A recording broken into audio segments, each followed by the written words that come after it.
नमस्ते दोस्तों।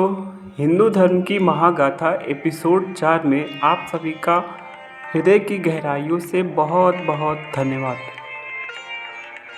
दिल्ली के प्रति रुझान के चलते जब इतिहास लिखा गया तो समकालीन भारत और अनेक गौरवशाली राजवंशों के बारे में जानकारी नहीं मिल पाई।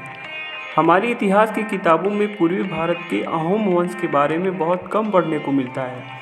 इसके अलावा दक्षिण में 4 शताब्दियों तक शासन करने वाला विजयनगर साम्राज्य, जो कि भारत के सबसे समृद्ध और शक्तिशाली राजवंशों में से एक रहा है, विजयनगर साम्राज्य से न केवल सुल्तान शासकों के हमलों को सफलतापूर्वक झेला बल्कि उन्हें हराकर अपने राज्य में भी वापस हासिल किए। कृष्णदेव राय के शासनकाल में यह साम्राज्य अपने चरम पर था। पुर्तगाल के राजदूत फायर लुइस ने, जो उस समय कृष्णदेव राय के दरबार में रहते थे, इतिहास में दर्ज किया कि उस समय किसी भी यूरोपीय शहर के पास विजयनगर जितनी सुंदरता, समृद्धि और शासन व्यवस्था नहीं थी। विजयनगर राज्य अपने समय का सबसे विकसित शहर था। यहाँ तक कि कला, साहित्य और निर्माण क्षेत्र में भी विजयनगर दक्षिण एशिया के किसी भी दूसरे राज्य से बहुत आगे और संपन्न था। राजा कृष्णदेव राय के दरबार में अष्टदिग्गज कहे जाने वाले 8 प्रमुख कवि होते थे। कला और साहित्य के प्रति लगाव के चलते कृष्णदेव राय को आंध्र भोज की उपाधि दी गई थी। ऐसे कई कारणों से विजयनगर साम्राज्य का भारतीय इतिहास में बहुत महत्वपूर्ण स्थान है, लेकिन दुर्भाग्य से उसे मध्यकालीन इतिहास में एक छोटे से अध्याय तक सीमित कर दिया गया। मध्यकालीन भारत का एक और शानदार साम्राज्य चोल राजवंश था। वह अपने चरम पर धरती की कुछ सर्वशक्तिशाली ताकतों में से रहा। उनका शासन 5 लाख वर्ग मील से भी ज़्यादा इलाकों में था, जो ब्रिटेन के आकार से लगभग 5 गुना है।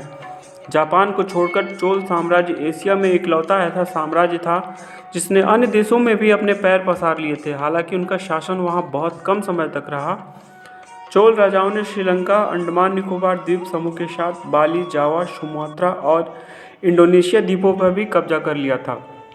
यह चोल साम्राज्य की ही देन है कि सर्वाधिक मुस्लिम आबादी वाले इंडोनेशिया देश में आज भी हिंदू संस्कृति देखने को मिलती है। सब जानते हैं कि इंडोनेशिया में रामायण पर नाटक भी होता है। इंडोनेशिया की मुद्रा पर भारतीय देवी देवताओं के चित्र अंकित हैं। उनके डाक टिकट पर रावण राम की विजय दर्शाई गई है। उनका राष्ट्रीय प्रतीक गरुड़ है, जो भगवान विष्णु का वाहन है। उसी के नाम पर राष्ट्रीय एयरलाइन का नाम भी गरुड़ रखा गया है।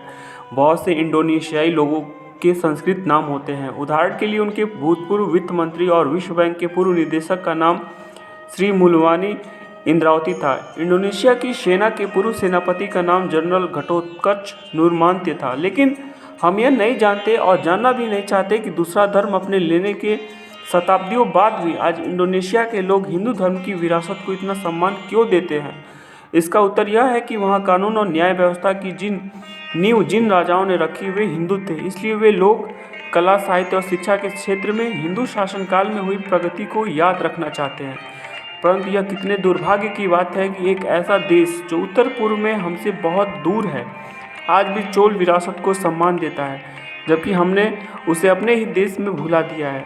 हमने अंग्रेजी और मुगल साम्राज्य के बारे में बहुत सी किताबें पढ़ी हैं, लेकिन हमें चोल, सातवाहन और मराठा राजवंश के बारे में लोकप्रिय किताबें देखने को नहीं मिलती। इतिहास में मराठाओं का जो थोड़ा सा उल्लेख मिलता है, उसे पढ़कर भी हमें यह आभास नहीं होता अंग्रेजों ने भारत के शासन की बागडोर मुगलों से नहीं बल्कि मराठाओं से हासिल की थी। हमारी इतिहास की किताबों में लोधी, सैयद, ममलूक वंशों में काफ़ी उल्लेख मिलते हैं, लेकिन बाजीराव प्रथम और बाजीराव द्वितीय के नाम बहुत कम लिए जाते हैं। बाजीराव के बारे में हमारी पीढ़ी को एक फिल्म के माध्यम से पता लगा था, परंतु सच्चाई यह है कि बाजीराव के सेनापति से अंग्रेजी सेना के जनरल बहुत प्रभावित थे। इसलिए अजय योद्धा को युद्ध नीति का इस्तेमाल अमेरिकी गृह युद्ध में भी किया गया, लेकिन भारतीय इतिहास की किताबों में उसका उल्लेख केवल पाद टिप्पणी के रूप में मिलता है।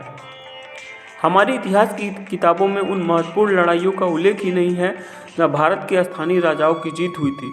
यही कारण है कि हमारा इतिहास कई बार भारतीय राजाओं की पराजय की रिकॉर्ड पुस्तक जैसा दिखाई पड़ता है।